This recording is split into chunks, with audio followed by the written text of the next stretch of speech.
I'm Klay Thompson, I'm Stephen Curry, and we're the Splash Brothers. After 13 seasons, 6,228 made three-pointers, 15 All-Star appearances, and 4 NBA championships, it's finally over. The best backcourt in NBA history is no longer playing together. The Splash Brothers, Stephen Curry and Klay Thompson, records that may never be broken and changed the game of basketball forever.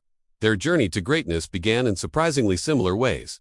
Both were born into NBA families. Steph's father, Del Curry, played 16 seasons in the league, while Klay's dad, Michael Thompson, played 13 seasons and won 2 championships. Their mothers, Sonia Curry and Julie Thompson, were standout collegiate volleyball players. Even their brothers, Seth Curry and Mitchell Thompson, had stints in the NBA.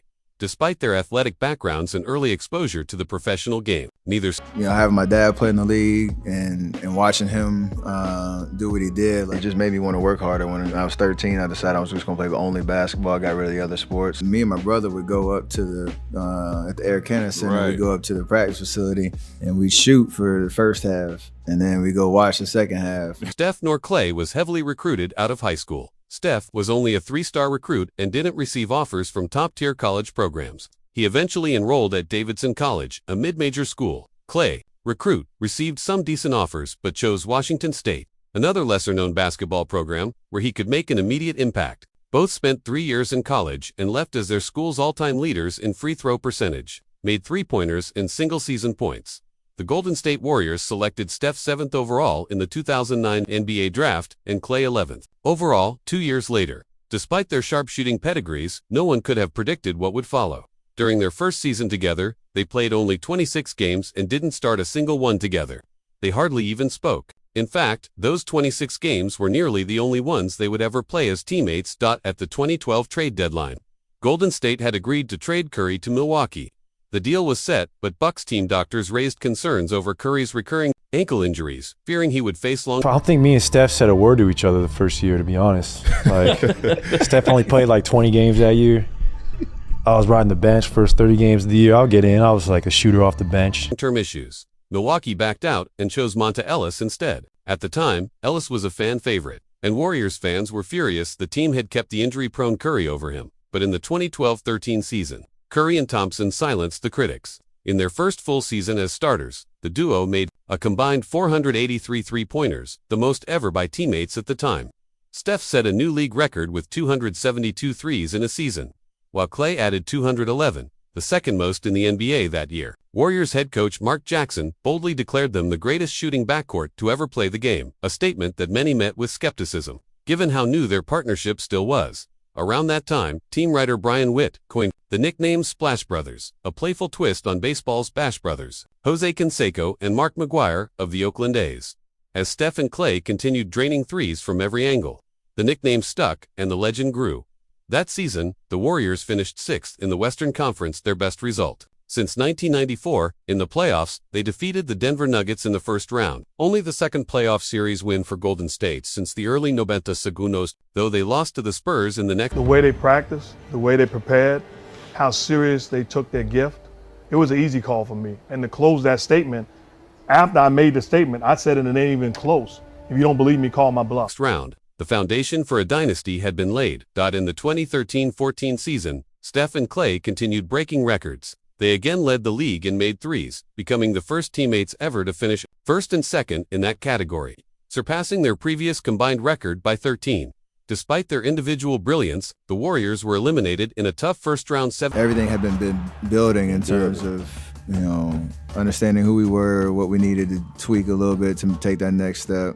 Game series against the Clippers. After the loss, head coach Mark Jackson was fired, and the Warriors brought in Steve Kerr, a rookie head coach with a fresh perspective, one that would take the Splash Brothers and the Warriors to heights the NBA had never seen before. In the offseason, the Splash Brothers teamed up for the 2014 FIBA World Cup, where they helped lead Team USA to a gold medal. Steph and Klay combined to make more three-pointers than any other duo in the tournament, accounting for 43 of Team USA's 77 threes. That summer marked a turning point in their relationship. Spending time together off the court and playing golf, they finally bonded. According to Steph, that summer glued them together and turned them into good friends. But before the 2014-15 season began, the Splash Brothers were nearly separated again. The Warriors seriously considered trading Klay Thompson for all-power forward Kevin Love. The deal was close to happening until franchise legend Jerry West stepped in. My whole point was like, if you fire Coach Jackson, you just got to get the next hire right, because we're in a position now where we can take that next hire, but you can't mess it up. Threatening to resign if the trade went through. His insistence saved the duo once again, and the Warriors avoided what would have been a massive mistake. West's influence proved invaluable.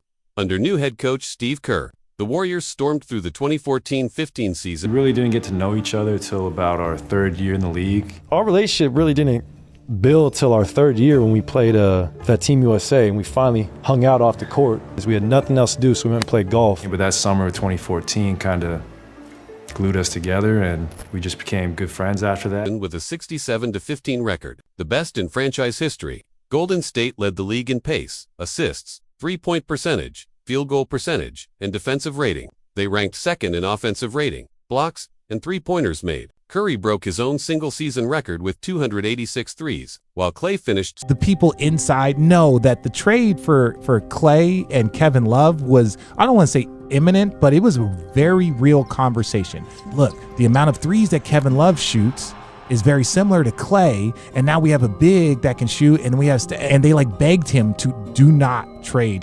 Klay, do not. Second in the league with 239. Together, they made 525 threes, shattering their previous record and converting them at an extraordinary 44% efficiency. This was the breakout year for the Splash Brothers, filled with memorable performances, but none greater than Klay's explosion. Don't see him going in there dunking balls, jumping all over the place. He just plays the game. I mean, he's tremendous. He's going to get better too, by the way. Against the Sacramento Kings on January 23, 2015. In the third quarter alone, Klay scored 37 points, going a perfect 13-4-13 from the field and 9-4-9 from deep. Both of those are still NBA records for a single quarter. He finished the game with 52 points. It was such a surreal moment that even coach Steve Kerr described it as an out-of-body experience shared by everyone in the building.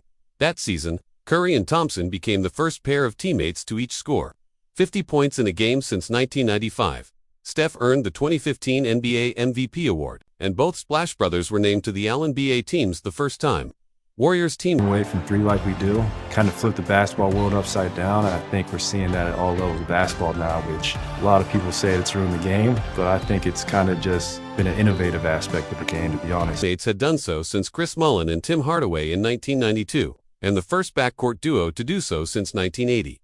Their unique style of constant off-ball movement within Kerr's motion offense was revolutionary. Defenders were simply unprepared to chase two elite shooters every second of a possession. On the defensive end, Klay continued to evolve, using his size and 6 feet 9 inches wingspan to become a top-tier perimeter defender. Despite their dominance, many doubted the Warriors' title chances.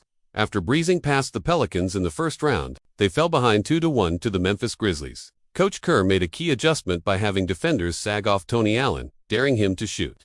Allen's struggles opened the floor, and the Warriors stormed back to win the series. In the conference finals, they defeated the Rockets 4-1 to reach their first NBA Finals since 1975. Few gave them a real shot against LeBron James and the Cleveland Cavaliers, but injuries to Kevin Love and Kyrie Irving left LeBron without his co-stars. Kerr made another pivotal move by inserting Andre Iguodala into the starting lineup, a decision that swung the series. Golden State won in 6 games, and Iguodala was named Finals MVP, while Steph didn't receive a single vote. And then the one time in Golden State where you went in between the whole team at the free throw, came out and turnaround shot, and then when Kerr was like, and he made it, was probably one of the most unbelievable shots. Being a basketball mind, I was like, these motherfuckers got next, and it's gonna be next for a minute. His impact was undeniable. He averaged 26 points, 5 rebounds, and 6 assists, and was the engine of the Warriors' offense, creating space and chaos for opposing defenses. Still, doubts remained. Many believed the Warriors' title was a fluke. Critics didn't yet understand that pace and space basketball wasn't a gimmick, it was the future. The Warriors stayed true to their identity, continuing to shoot threes and move without the ball at an unprecedented rate. In 2016, the average NBA team attempted 24 threes per game. Golden State led the league with 32, while the average pace was 95. The Warriors pushed the tempo to 99 possessions. Jumpers, I always said jumpers are like pretty girls. They're really good looking when they going in, but then when you realize that pretty girl is dumb, you're in for a long date. Per game, gaining 4 extra opportunities each night. They were just getting started. It's just a whole nother level of freedom after that. Like, you got one. Yeah. Like, we can get greedy now.